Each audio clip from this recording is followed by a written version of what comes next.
Hip politics, baby.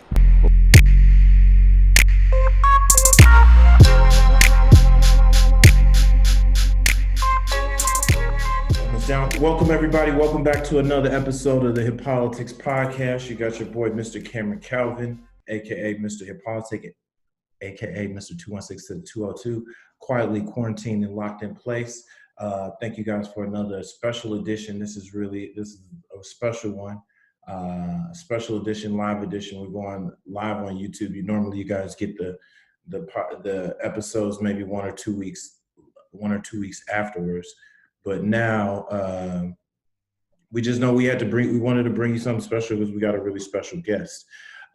So with that, but before we get into our guests, I first want to introduce my co-pilot, my co-host, Mr. Mike McQuarrie, aka the Mayor of Capitol Hill. What's up, Mike? How you doing, brother? Oh, you gotta unmute. That's the weird part about being Cam. What's up, buddy? What is up? Good to see you, my man. Jay, thank you for joining us, my friend. Oh, I ain't introduced him yet. I ain't bring him in yet. I like to get. I gotta give him a setup, man. I gotta give him a setup. I'm trying to challenge Sway for these intros out here. Okay, go ahead, buddy. We've been having some esteemed guests, and you gotta set them up right. So with that, like I said, we have international superstar DJ artist. I'm not gonna do him that disservice. This is a man who came from the Salton, Virginia. He's got his amazing parents in the church, kind of raised the right way. Went to the greatest university he made the best decision of his life. Went to the greatest university on the face of this planet, Howard University. That's where I met him. You went to Jackson State. No, he didn't go to Jackson State. But he was met him as a freshman. I had already graduated. We were connected through an organization, Campus Files, that a lot of people. Hold up, I'm getting a little feedback. My bad. But more than anything, he really took a strong personality, a gift of gab, love people. And I first thing as a freshman and sophomore, I saw him hosting a party, doing a little DJing. He's keeping these Howard kids live. But then next thing I know, I go away. I come back the next year. He's hosting all around the country step shows and homecomings, not just in addition to becoming the voice of Howard. He was all over the radio. I mean, this guy's charisma personified. And he's just a good heart, good dude. Always mad respectful. I was only a few years older, but like, yo, OG, what's going on? Always leading some great, just some great life lessons. And then I remember he told me earlier, he was like, man, I'm about to go to LA. I'm about to take this thing all the way to the top. I see he started a Howard to Hollywood campaign that if you weren't from Howard, man, oh, is that corny? Was it? Like, nah, bro. He took this joint serious. Dropped a superstar single featuring The Game, Eric Bellinger. They shot out the Howard to Hollywood. And then, he took over Hollywood, man. He did what he said he was going to do. He's in all the top nightclubs. I remember I was out in LA 4 or 5 years ago, and his name is Marquis at one of the biggest clubs in LA, like right down on Hollywood. And then he, like I said, he star singles. He constantly comes back to show love to Howard University for homecoming. Then he went and got hooked up with international superstar Jason Derulo. Next thing you know, I see this fool I'm like, is that Jae Murphy DJ? I believe it was at the NFC Championship game on TV. I mean, this brother here, if you haven't heard already by now, we've got Jae Murphy, international superstar DJ, member of Kappa Alpha Psi. Virginia, but just a good black brother, is here as a guest on the Hip Politics Podcast. What's up, Jay? How you doing, man? That was a great intro. I felt that. That was wholeheartedly genuine. Like, that was. Thank you. I don't think anybody else could do it that well, do it that eloquent. Man, I really appreciate you, man. Ever since, I never really. like I said, since a freshman, I was like, oh, this dude, he got it. And my thinking was too small when I first met you because I just tried to compare you like, oh, he's like this pal or this person I had already seen. So I was just trying to, even in my mental box, like, and those are great people, but I was like, oh, he's gonna be like this. Like, I'm doing that at this stop, but I'm taking this all the way and you keep going. So and then when we have the platform, like I said, we talk to different people, both in the political side and the hip hop side. But it's still people who are about mobilizing movements. And I think that's kind of what you did with your starting off with that Howard to Hollywood and then all of like just the Friends event the party that you've been doing for years. But before we get into that, I just would love for you, Jay, like just how did you get into being a DJ artist? Like what was that spark? What was that initial spark? Well, the initial spark was I was heavily influenced and heavily inspired by the DJs of the mixtape era. Your DJ Dramas, your Don Cannons, you know what I'm saying? What's the cuz name from I was working with Kidding. Someone with an A. DJ Green Lantern, like that. You know, the mixtape era as far as music, and you know, this is way before streaming. You know, we just had endless music at our fingertips, and some were still on CDs. You know what I'm saying? But the voice on those mixtapes, like DJ Scream, you know what I'm saying? DJ Holiday, like I think it was what drew me closer to that was just what I heard and how the DJ curated the mixtape. And, you know, the DJ having all the weight, you know, if you had a Gangsta Girls mixtape, like people were gonna listen. You could be the worst rapper ever. You could be the worst rapper ever, but you know, the affiliation, the approval and the co-signing, the stamp of a DJ, you know, that was power in my eyes. Like I read that. I read that front to back. So the whole DJing thing really didn't take off until after I graduated.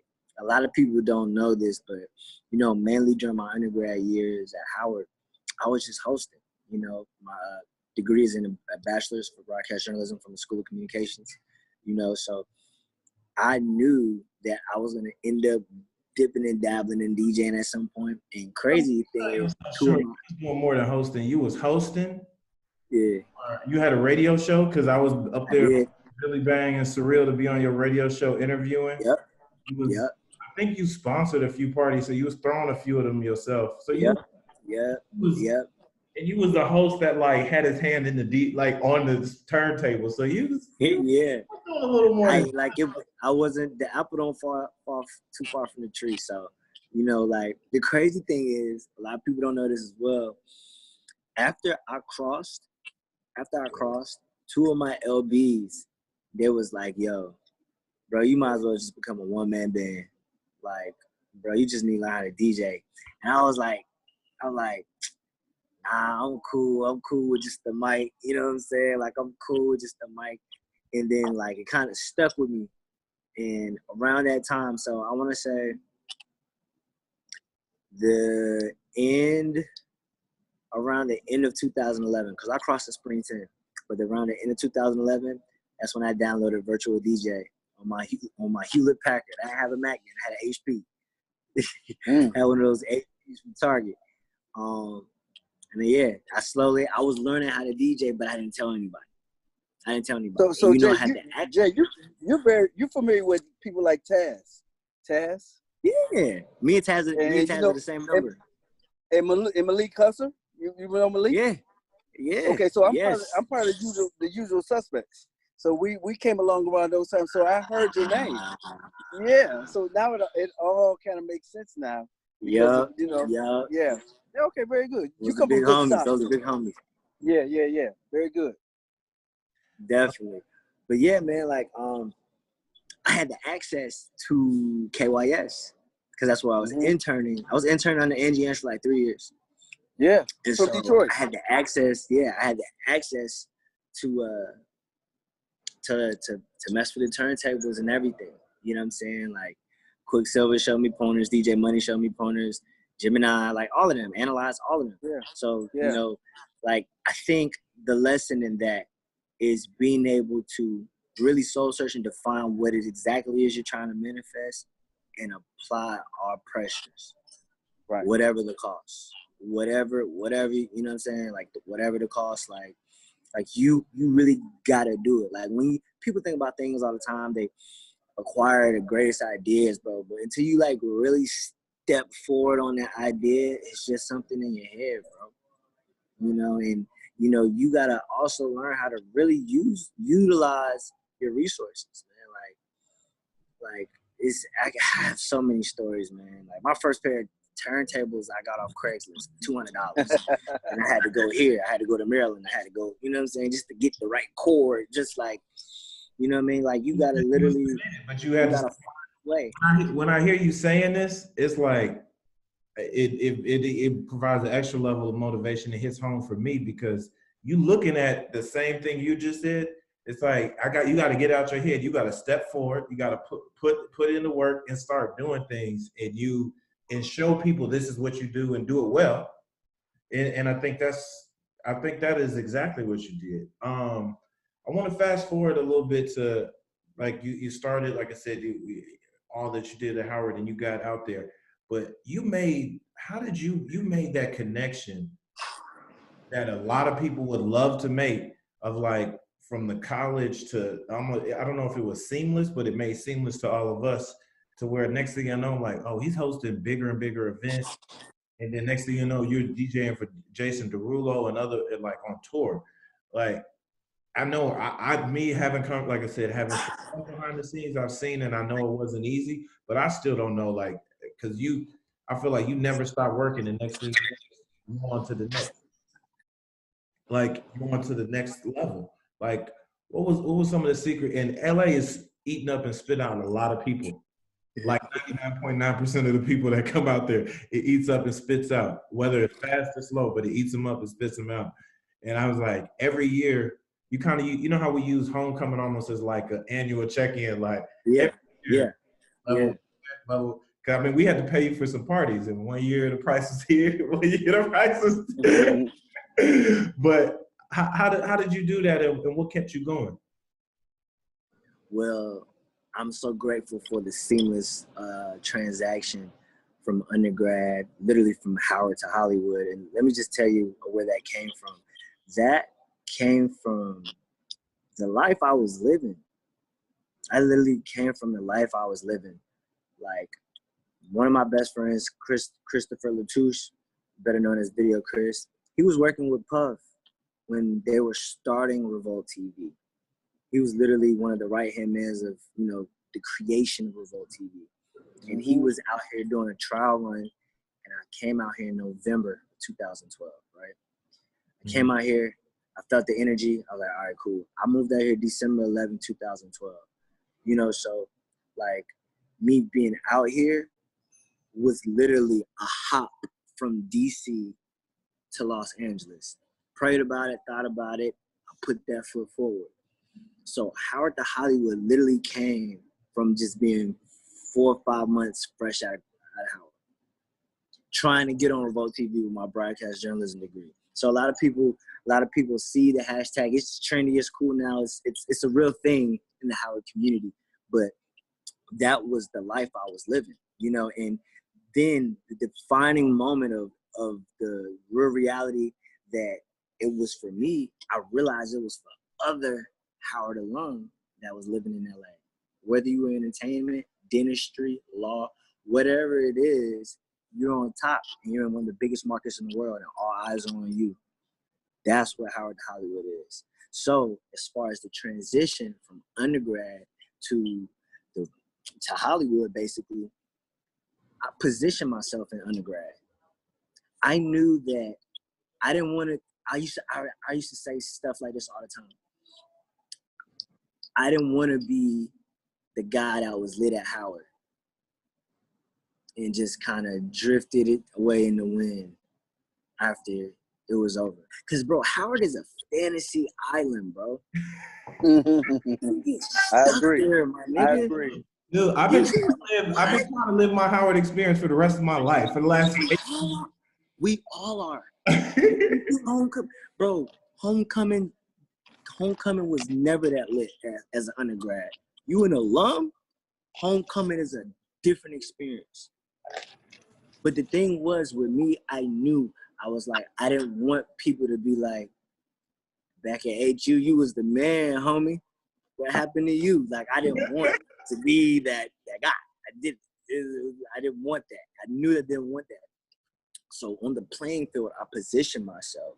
You know, the whole hosting thing came from me finally declaring my major as broadcast journalism. And I was like, yo, I want to be on the mic. I want to be comfortable in front of the camera. I want to be comfortable in front of a crowd. I want to feel comfortable. I want it to be natural. I don't want to be nervous. I don't want to have, you know what I'm saying, jitterbugs and just anxiety going into this field. Let me practice while I'm learning. So when I'm performing, it looks natural. That's what I thought as a sophomore at Howard. So that's some foresight, bro. That's some very mature foresight. That's what I saw in the year that I picked up the microphone. Was 1 year I didn't join an org, because you know the first line that came back at Howard was 09. Yep. The second line that came back was Spring 10. And in that time of 09, you know what I'm saying, I wasn't able to be a part of that line. Is because God was opening this door for me. Right. It all makes sense now. But back then, that's the thing. I wasn't able to participate in intake for that, and I'm just right. like, I totally understand what he's talking about. And I was like, what am I gonna do? How am I gonna still push forward? That entire spectrum of what I just explained was me picking up the microphone and being at this house party, being at this club. People don't know that I was in the club just to pay rent, bro. I was hosting, the girls, the microphone, that was I was paying rent, bro. You get what I'm saying? Like, a lot of people don't know that I've been hustling, you know? So, like, and that's another thing, you know, when Wale was, I think that was around the Ambition album era. You know, I was working with BOA. I was basically hosting all of Wale's shows or hyping the crowd up before he came out. You know what I'm saying? Like, I planted seeds, bro. I planted seeds, not just for myself, but for my name and for my brand at an early situation. So by the time I graduated, by the time I relocated, by the time I transitioned all the way to one of the most cruelest industry cities living on earth, I still had enough gas to maneuver through these streets.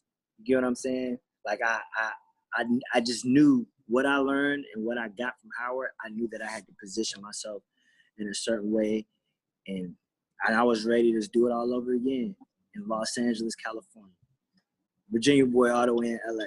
And so being in LA, and let me tell you, I can never tell this story without paying homage to the fraternity I'm a part of, because it's real. It's real. I moved out here December 11, 2012. I'm cool with Tay James, Justin Bieber's DJ. He's an alpha. He went to Hampton. I hit him up as soon as I landed. He said, bro, come to Supper Club tonight. I'm DJing. I got a table. Let me show you LA. I'm like, all right, bet, cool. Ironically, where I was staying with my boy Video Chris, Supper Club was like a block away. I'm like, oh, perfect. I'm in LA living. You know what I'm saying? 2012, living. It's about to be Christmas, whatever. Bro, fast forward. I go to the club. I get lit. First night in LA, man, I'm tripping. One of the partners of that party was a noob. Yeah. Yep. Somebody told me, and I was like, I'm finna run up on this nigga. What's happening? I have my business cards in my pocket.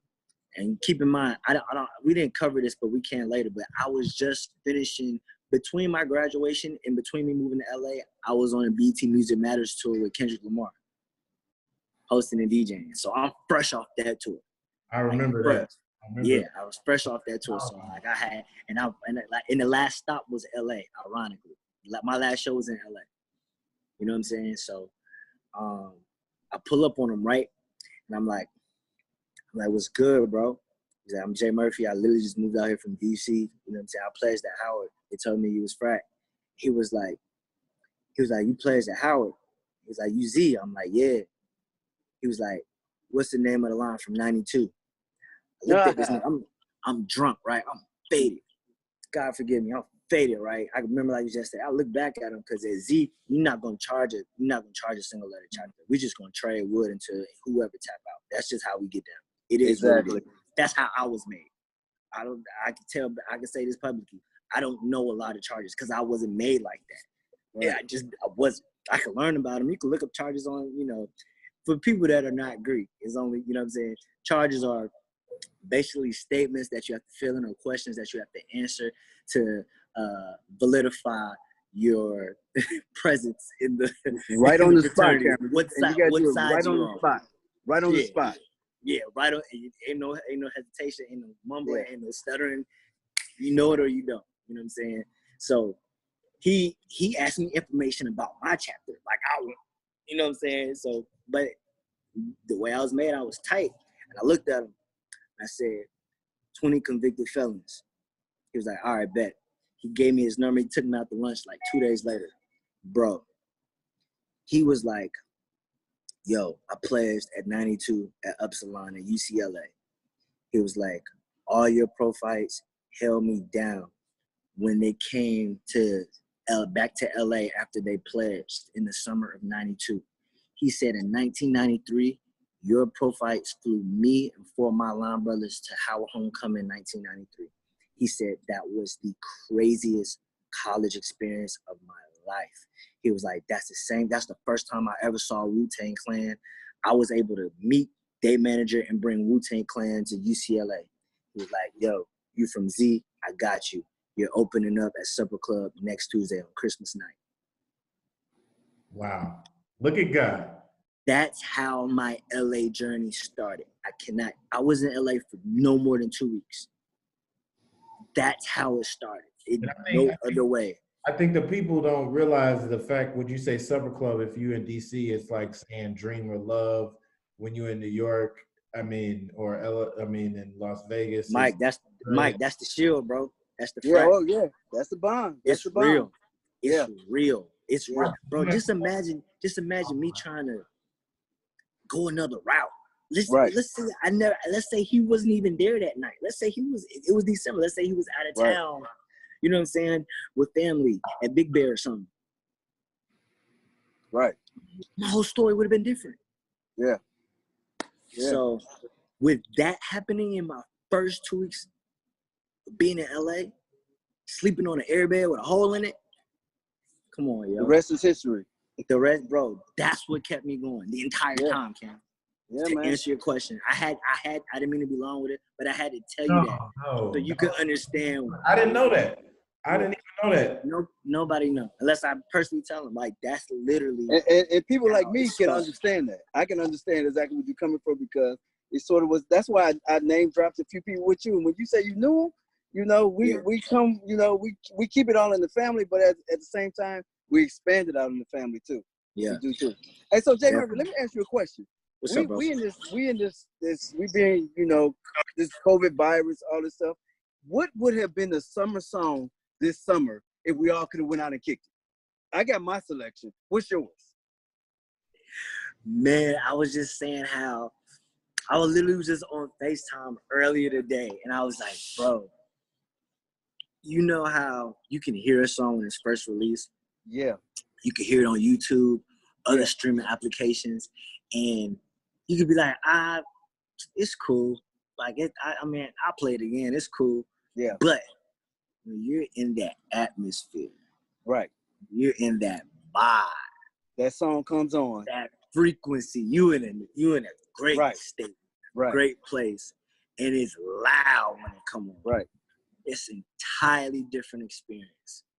And as a consumer, you don't get to appreciate the climax of the song's potential in the middle of this pandemic. Right. Because you're not being exposed to those experiences that nightclubs give, kickbacks give, cookout concerts, live performing the song. Right. those are different. In all my traveling, I've learned there's so many different ways to experience music. When you hear music, Kim, you hear it totally different than I hear. Mike, you too. Yeah. Like, I dig in between the snare and the bass. I'm literally following the beat. I don't even pick up on lyrics unless it's something trendy that everybody's saying on Instagram. You know what I'm saying? Or if I'm really listening to somebody that really got bars, I'm trying to see, oh, what's the hardest thing he said? But other than that, the beat is speaking to me before the lyrics. That's just how I listen to music. Yeah. You know what I'm saying? So to answer your question, it's kind of hard to give you an answer because now what I'm noticing, things are trending online. The online world is a different world versus real world, the tangible world. So what's trending online, it's a good thing and a bad thing because it could die out or it could skyrocket depending on what type of ammo is pushed behind it on the internet. So the longer something can skyrocket, by the time we're outside again, it could be a whole nother new song. You know what I'm saying? But let's say where we are right now, what would be one of the biggest songs? I feel like I think it's an easy choice. I got two choices. I mean, I don't want to say Tootsie Slide. That's what I was gonna say. I think that judge is too easy. That's a given. That's a given. But just think. Imagine this is all over, and you hear Tootsie Slide at a party for the first time. Oh, that's going up. Even if that's in November. Even if that's over November. It's going. Imagine what that would look like, bro. That's not, you're talking to the DJ now. Like, I can't wait to play that. You get what I'm saying? I can't wait to play that. I had a question. Okay, so this new Usher cut that he got Ellie Mae, that would have been one. Don't waste my time. That's not going nowhere. That's not going. You don't think that would have been a summer song? No, he's saying that's gonna still be here when the summer. No, I'm saying no. It's Yeah, and the one and Captain Hook with Megan, I thought would have been Captain Hook. And you heard Beyonce Savage just hopped on Savage today. Beyonce and Savage. Beyonce got bars. Beyonce just hopped on Savage today. They did? Yeah, it just came out today. Just today. That makes it a true hit right there. Yeah. That makes it a hit. I applaud Beyonce for doing that because when you think about it, you know, Megan and Beyonce are both from Houston. It was so dope. It was so dope how Beyonce strategically waited to the right time. Yeah. She could have hopped on anything, bro. Yeah. She could have hopped on anything, but Savage blew up on TikTok. And she dressed in her bars. She dressed in her lyrics on the song. I got a question, Jay. Go ahead. You touched on it a couple times, and I'm curious. You have made your name and really cut a lot of your teeth and like really built up a fan base in two real big places I see, both in the club and nightlife. Like you are at nightlife, you at some of the biggest stars I see are in the DJ booth with you. And then also, well, I would say three places because I would say music, but your music, especially touring, and you've really seen the world with Jason Derulo.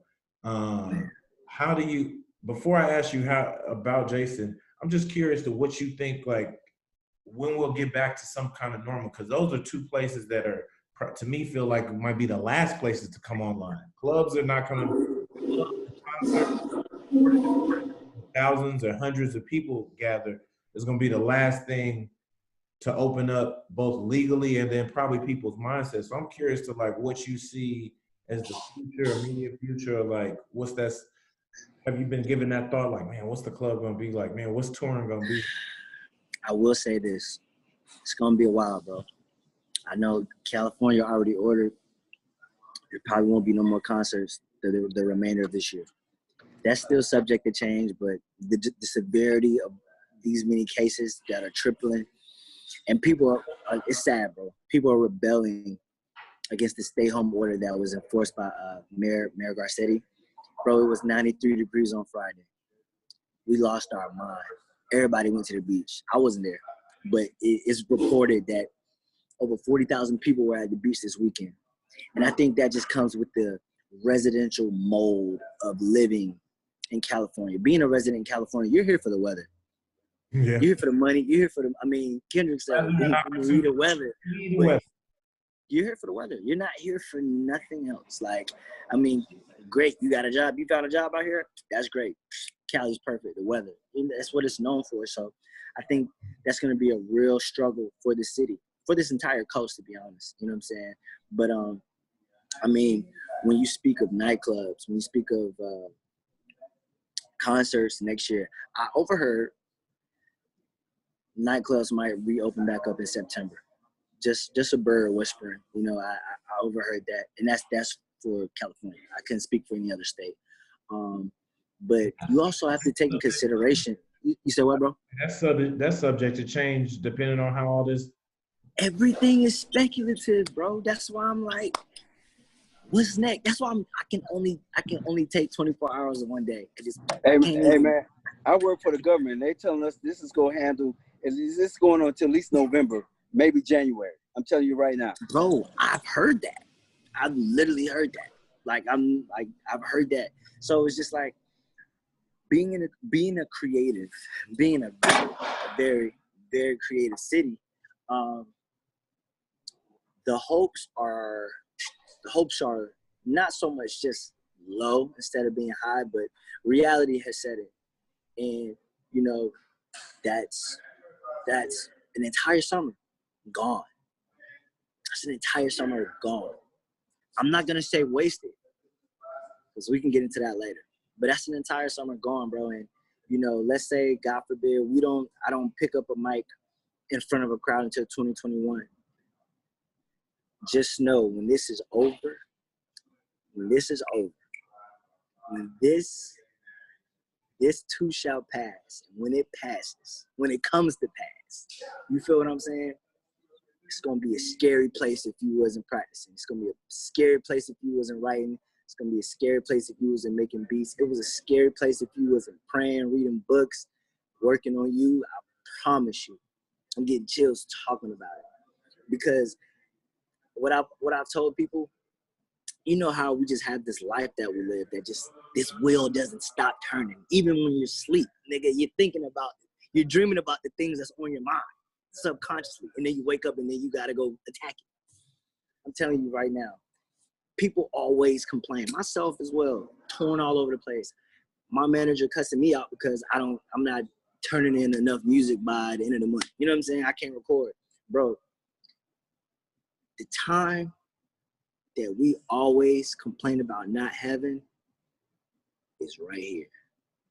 And the beautiful thing about it, I would say that something I realized about this time is that, you know, sometimes when you take a vacation, I don't know if you're like this, when I take a vacation, I'm only on vacation at best a day and a half before my mind, even if I'm out of town, now it's like, dang, I'm losing because everybody else is working right now, and I'm losing position because I could be doing this, or I'm already, like, to me, a vacation is I clear my mind for a day, then I'm thinking about my next plan.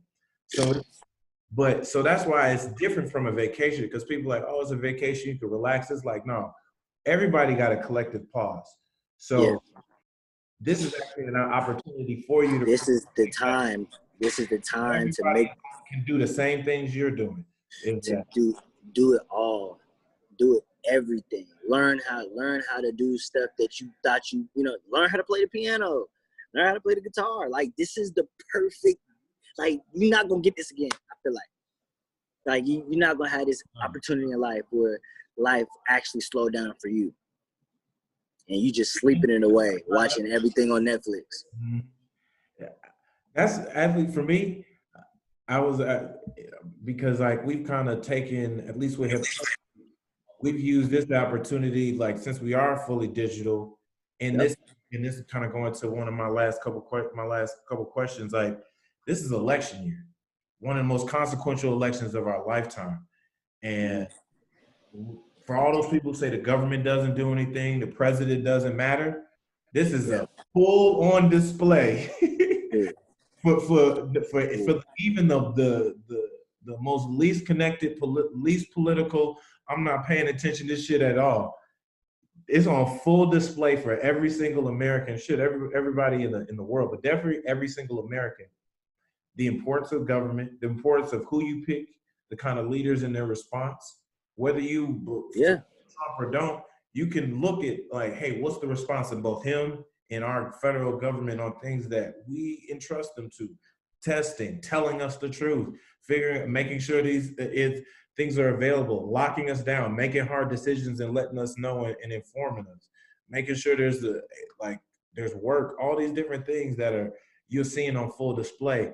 I'm curious to I know what the cloth you cut from, and you deal especially that you even you're politically minded in the sense of you come from Howard, you come from the parents, you're very aware of it, and I'm pretty sure you've seen it all. You've seen so many different places around the country. What are I'm curious to some of your thoughts on mobilizing around this vote in this election, especially with you having a prominent place and being on the inside of the hip hop industry and of the music. Yeah. I think now is the time, if more than anything, for people to have a voice and stand up, and at the very least, hey, who you vote for, making sure you counted on the census. These things matter because now we're seeing it on full display. Yeah, they're going crazy with the census right now. They're going crazy with the census. But where I stand right now, bro, and I think Diddy said some powerful words literally the past 2 days. Our vote ain't free, bro. And it's not a black and white thing. It's just who is going to not just uplift and literally implement and execute on behalf of the black and brown community, but who's really about that life? Who's really about our lives? You get what I'm saying? And I think as far as everybody's policy, people really need to read those. You know what I'm saying? And I think also everybody want to attack the masses. I think it's more critical attacking your resources that's right at your fingertips, your family, your colleagues, all three of us on this Zoom call right now. You know, I think the stronger the nucleus is, the stronger the movement. Everybody want to attack the masses, which is great. I'm not downplaying or discrediting that strategy, but being influential, especially, for example, I realize I'm not in communication with everybody I was in communication with prior to this pandemic. Think about it. You're not spending time on the phone with unnecessary conversations. Nope. At all. You ain't, unless somebody is telling you, hey, I just got a text from the government, my friend work at the Pentagon, or you get updates, or, and you talking to family, or you talk to your employer, your supervisor, when you don't get a check, when you don't get unemployment, whatever it is. That's the only time you on the phone. There is an air that is just swept America. And, some cities are worse than others, but even the energy is different when you walk in a grocery store, bro. You gotta hold this nucleus in a headlock. The people that are really right around you in your everyday life, those are the people that I feel like if the nucleus is strong, the nucleus has tentacles of that person right here, that person right there, and that person. If you can empower that person, it's going to be an effect. That's what I honestly believe, bro. And everybody should vote this year. Everybody should vote this year. And it's a lot of people, bro. It's a lot of people that don't vote. It's a large margin, and I hate to say it, but it is. And it's a lot of our generation, bro. A lot of our generation to push them to you be a voice for that. It's not gonna mess up the brand. It's not. You don't gotta say. If you're endorsing somebody, that's your business. But if you just want to encourage people to vote, I really want people to be vocal to the closest people to you, because that's the people that you're gonna see affected. You're not gonna see the other 10,000. You may hear about it, but in this lifetime, what we're looking at right now, for the rest of this year, like Mike just said, yeah, everybody that you're close to, everybody that you know you can contact and have this conversation with, encourage them to vote, please. I'm gonna reach out to you. We got something brewing with Hip Politics and Michelle Obama's organization on voting activation. We're gonna be tapping into a lot of. Hey, Cameron, are we bringing Michelle Obama here? I'm not claiming that yet. Yes. We will interview Michelle Obama one day. Okay, but is Jae Murphy's go DJ the Michelle Obama event? Is this how we gonna do this? That's how we gonna do it. Okay, no, let's just go ahead and manifest it right here. You know what I'm saying? Real, for real. And then we get on this podcast and it's all good. Yeah, man. Don't let this just be an idea. Step forward. Right. First step is that we're working with her organization. When we all vote, we're gonna be doing something with them around voting. So we're doing something with Michelle Obama. Like that. But last two questions we had, and then we'll let you go.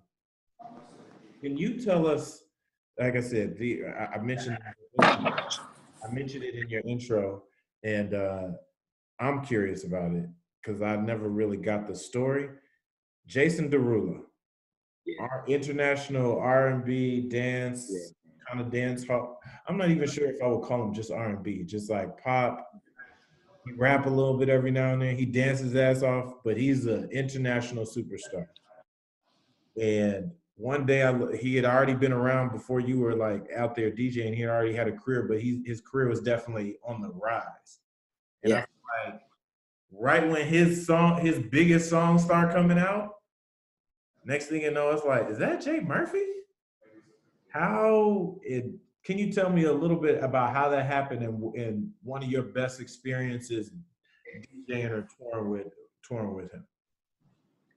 Man, I just thank God for just the opportunity. I've been working with him for 5 years. This month marked 5 years of me working with him.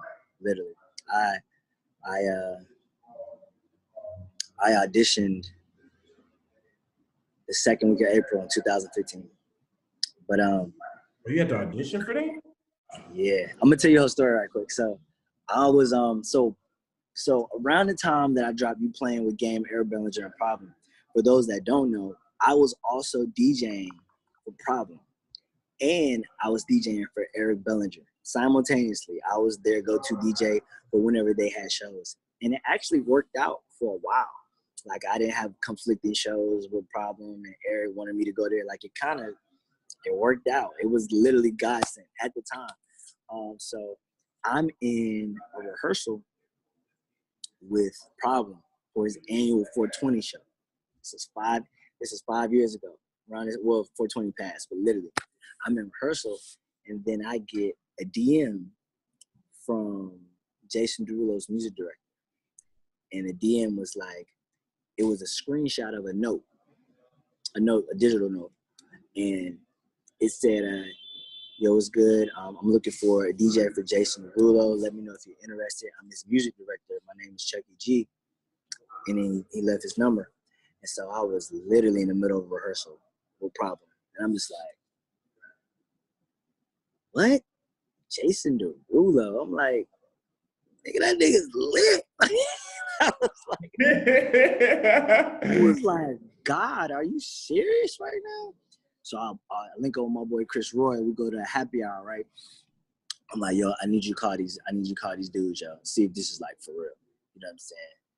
And he called him, got off the phone. He was like, yeah, bro, you got an audition on Sunday in Burbank. I was like, yo. So I didn't tell nobody. I didn't even tell the girl I was talking to at the time. I didn't tell her till the day of the audition or whatever. And that whole day I was just in my bag. I'm just studying crates, getting pop crates, EDM crates. I'm just downloading. I don't know what they expect. And so I get to the audition. I'm probably one of the last people auditioning, and I just had to play. They just want to hear me play, and everyone wanted to hear me talk like I would talk on the mic. And the thing what won them over was the voice. They had already scouted me. They had already seen me perform at a club. Well, not Jason, but just people that were on the voting process as far as who would be selected. And bro, I got a call that night at 1-something, but I fell asleep. I got a call at 9 a.m. the next day and say I had rehearsal. Look at God. Bro, I'm trying to tell you, like, this is nothing but God.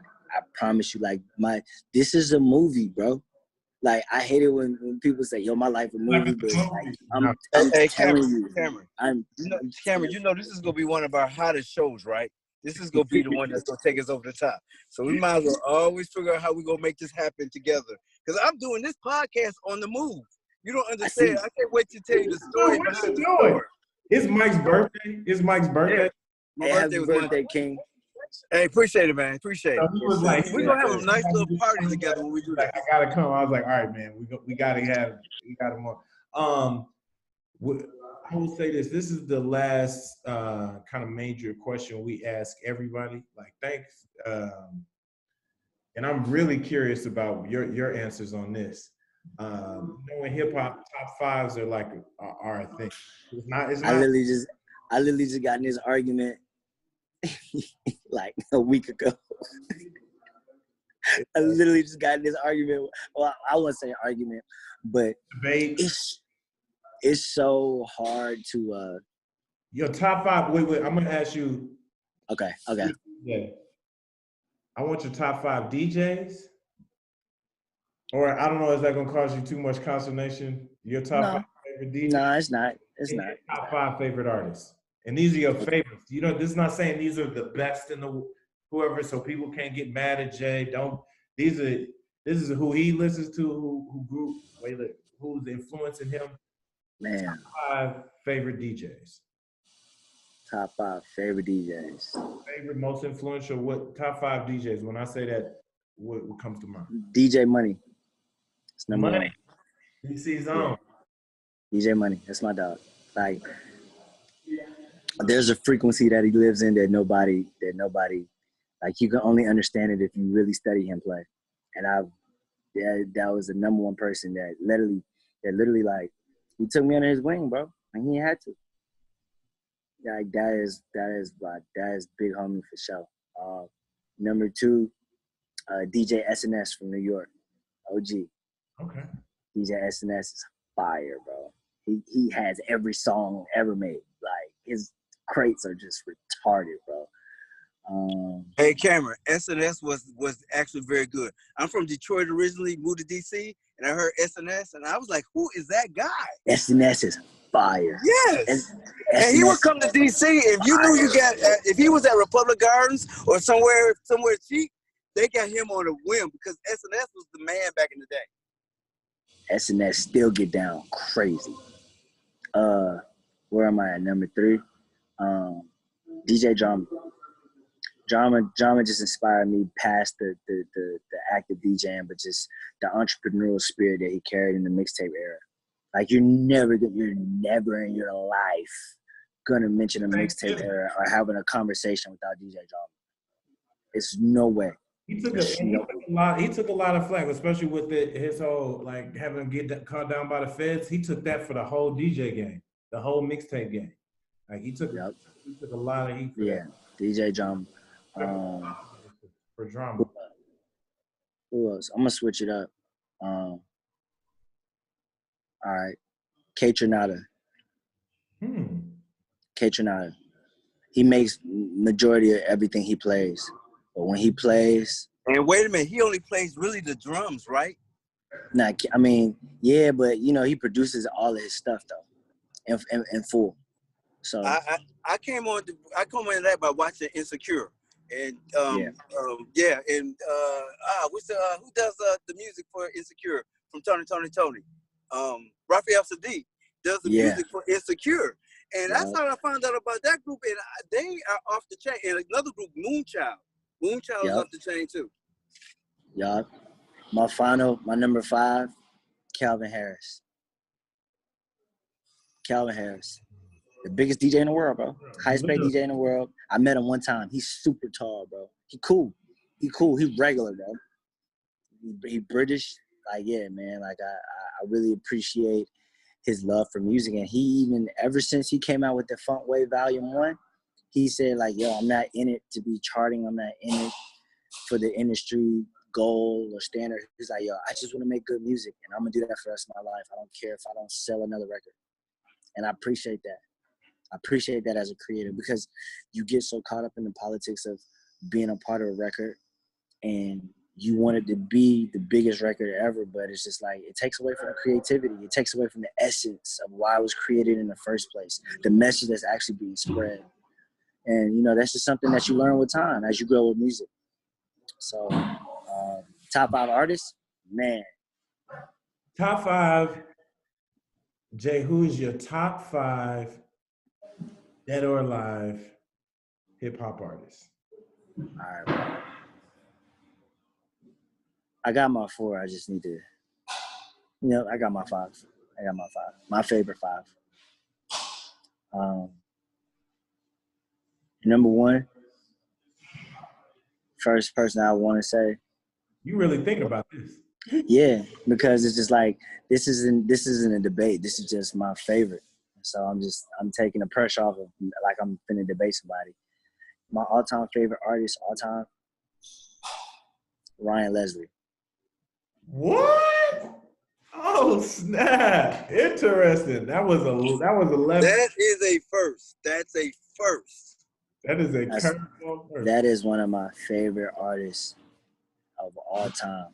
Everything we hear from him, he made with his hands, bro. He was a double major in music and science at Harvard at 16, I believe. What is he doing now? Running the tech world. Okay. Running the tech world. You see everybody giving out their phone number to their fans. Ryan Leslie created that. Well, tell him we need to hear from him though. It's about that time. Hey. He would definitely speak with y'all. I mean, I met him. I've been around him a few times. You know what I'm saying? But, I'm talking about hear from him. His musically, he's still doing music, but it's like you got to. He's still doing music, and what's crazy, he's been able to streamline his consumers and fans by everybody texting him. He says he's able to condense who's texting him from where, and when he's doing the show, he knows how to like literally pop up and sell out a show. But if he was to come out today with the stuff he had back then, he'd be a hit because no one's really heard it, and it's great music. It's great music. If you put it out there, they would think it was created yesterday because it's that good. It's great. Like it's great. You pick a shorty up and you playing some Ryan Legend, she's gonna be trying to Shazam like, yo, who is this? What is this? Where are we going? Oh my God, I love it. So yeah, that's my number 1. That's like off top. Number 2, man, J. Cole, bro. Okay. J. Cole. I related to J. Cole. A girl I was messing with at Howard put me on J. Cole. She was like, look, I want you to listen to this. I know you love music. She gave me two mixtapes to J. Cole. And he lived that life. J. Cole lived that life, bro. He was rising right when you were rising. So it's like you were living a parallel life to like the things he was talking about. Like you weren't but a couple years and he went to college and finished. And I watched this concert like in Redmond, California. It was nothing but white people there. But he just jammed that concert. It was just him on the stage, and he had a DJ and some people playing a little, and he had the whole stage to himself in the backdrop. I was like, this boy is off the chain. J. Cole. That's my number 2, man. My number 3 would definitely be Kendrick. Got it. Being able to tour with him, he's super cool, super humble cat. I wasn't touring like directly with him. I was like basically supporting act, but you know, you'd catch him at the craft services. We'd be eating at the same time, or you'll see him near the tour bus. He'll rap with you. You know what I'm saying? Like it wasn't like that. And this was back in 2012. I was on a tour with him right before Good Kid, Mad City came out. So I was literally able to be with the young, pre-humble Kendrick Lamar.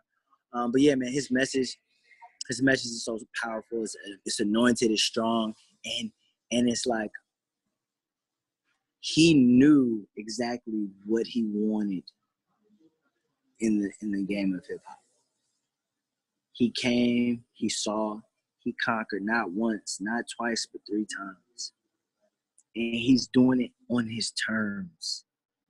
He's not obligated by anything or anybody to uphold anything. And he's doing He's running his entire own show. And he's a vessel of God, bro. Like, you just gotta literally listen to, that's his art. That's his art, coming from, born in the Pyru, coming from Compton. Like, it's the story doesn't get no better, bro. The story doesn't get no better. That was number 4. No, that was number 3. You said right. I said yeah. I'm on number 4 now. Number 4, it has to be Drake. Drake? Drizzy? It has to be Drake. Okay. It has to be Drake. It has to be Drake. Drake is somebody we lived with. Well, I lived with. Drake's first song was on MySpace in 2006. I enrolled at Howard 2007, fall 2007. I didn't have my Drake experience until 2009 or 8 when So Far Gone came out. We shared a Drake experience. What was that? 2000 and was it 11? What was Drake Homecoming? The Drake Homecoming.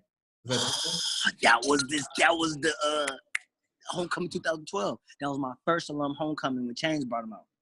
Yep, I was on stage because I was promoting and working with Billy Bang. He had set that at Homecoming.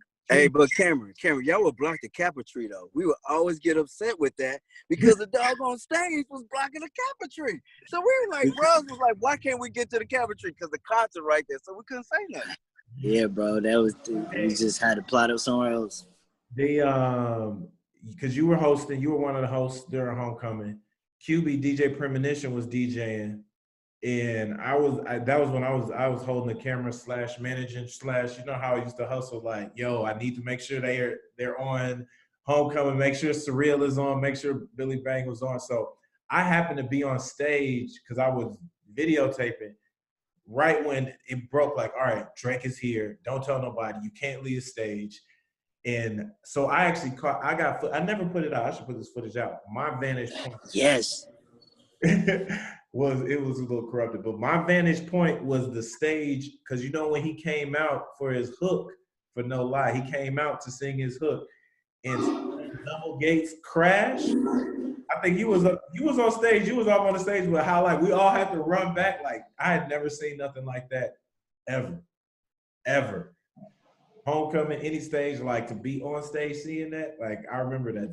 That we are the strong generation in Drake, and it's crazy because I've probably been to about 10 concerts since that Homecoming, seeing Drake on different tours. I mean, I was actually at his was that his birthday party at Delilah's, or it was just an OVO party? Like,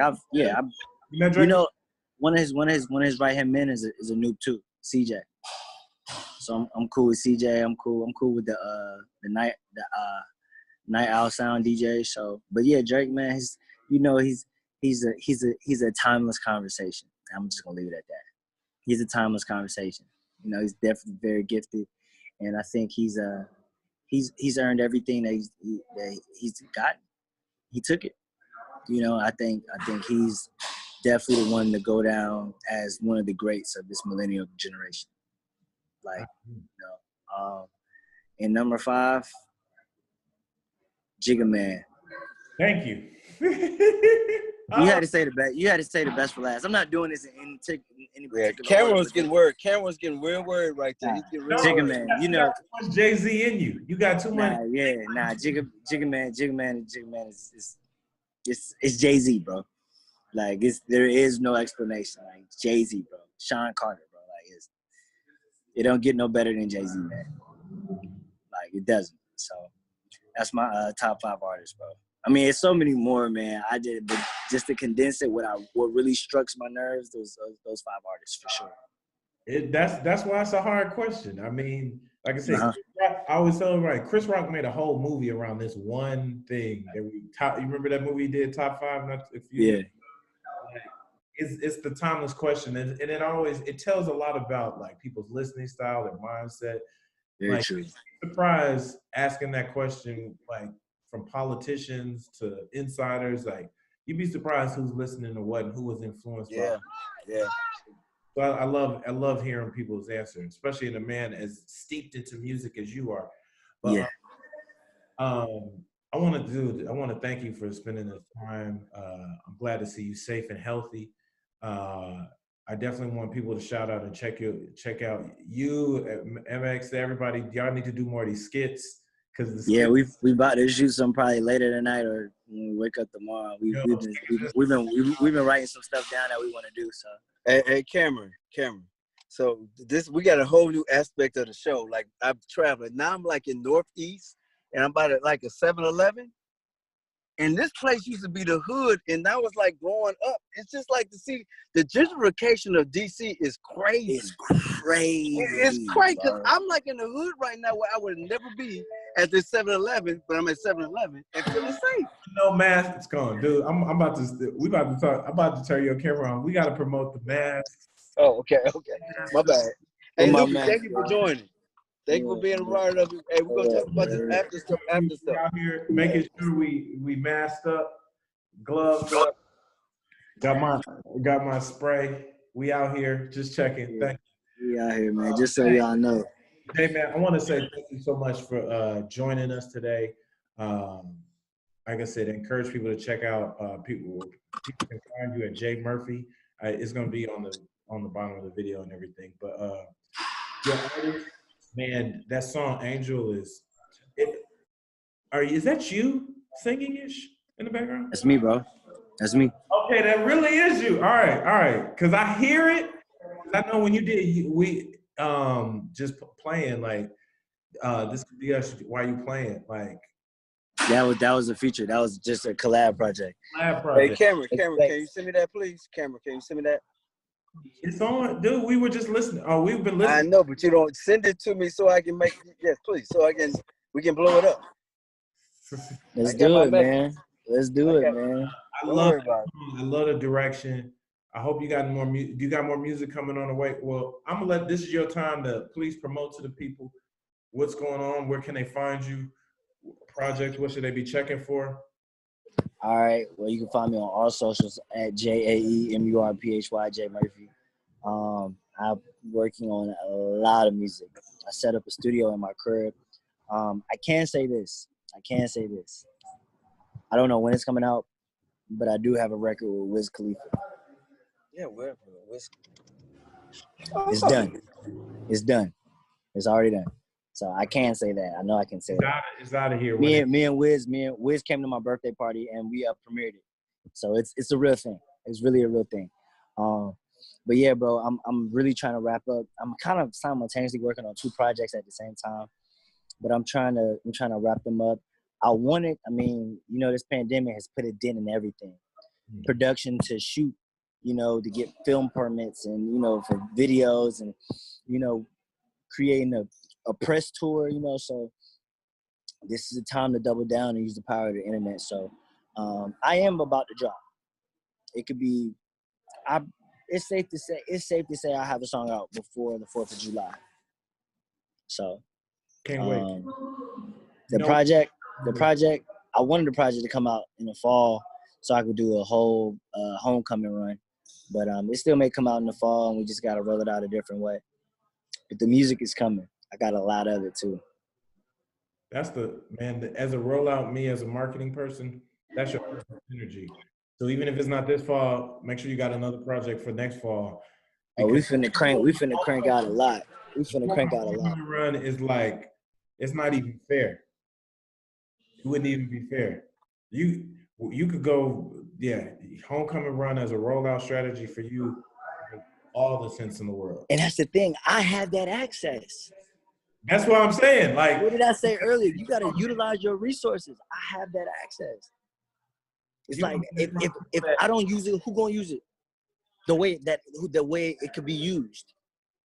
It's a waste of a whole destiny, bro. But man, brother, I just want to say thank you again. Like I said, thank you for being on.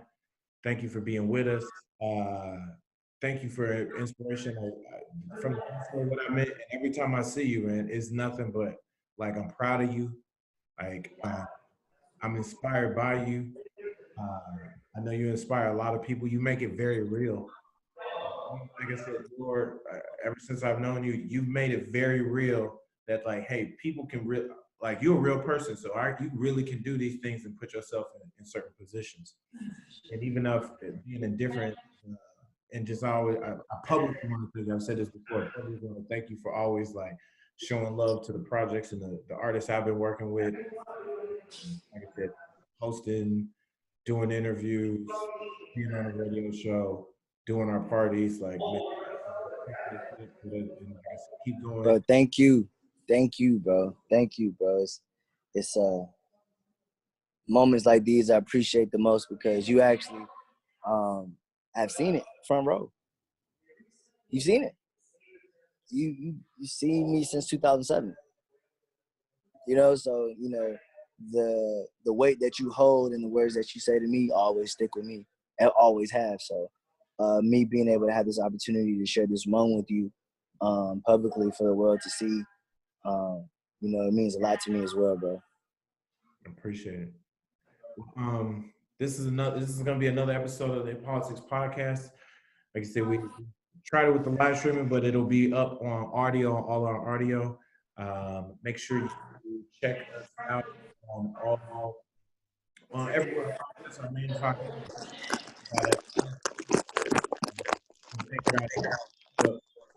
We are going to. You can check us out on Apple, iTunes, SoundCloud. We've got I got a couple church announcements. We got a lot of things coming because we are locked down in quarantine, but we are a digital media company, Hip Politics, so we're pumping out more digital content. We got the Culture Conversations coming up. We got another live event with superstar comedian Paris Sachet. We're doing these IG reaction battles. We've got the digital Hip Politics happy hour with political insiders and elected officials. So we got a couple of big things in the works. Like I said, we've got something coming up with a couple of different voting organizations. So we're just trying to make sure we're mobilizing and keeping people energized. And then, of course, the podcast is going to be back every week, definitely as an audio experience, and then some videos as well. You can make sure, I know it's hard times, so I even hate asking people to buy the merch, but if you can still afford and support, make sure you come out, hippoliticspodcast.com to get the different merch. That's what kind of keeps us going as a podcast and as a company. Mike, did you have any church announcements? And then, of course, it was this week. It was Mike's 21st plus some years birthday. But I wanted to say happy birthday to my co-pilot and co-host Mike, the mayor of Capitol Hill. Still having to go to work. Hey, yo, I'm good. I appreciate it, man. Thank you for hosting, man. Yes. But so again, thanks, Jay. Thanks for having us and being here with us. And thank you all for our listeners. Like I said, our numbers have been going up every year. I'm obsessive with our analytics. So I'm seeing people on Anchor. I'm seeing the numbers spike on Apple. We're trying to get people to the YouTube. So migrate to the YouTube. Make sure y'all subscribe to the channel, youtube.hippolitics. We need to get those numbers up to reflect the 1,000+ listens we're getting on all these other platforms. So it's growing. Keep sharing it. Stay mobilized. Stay safe. Stay healthy. Listen to the experts, because we want you guys all to be here with us. So with that, this has been another episode of the Hip Politics Podcast. It's your boy, Mr. Cameron Calvin, and we are out.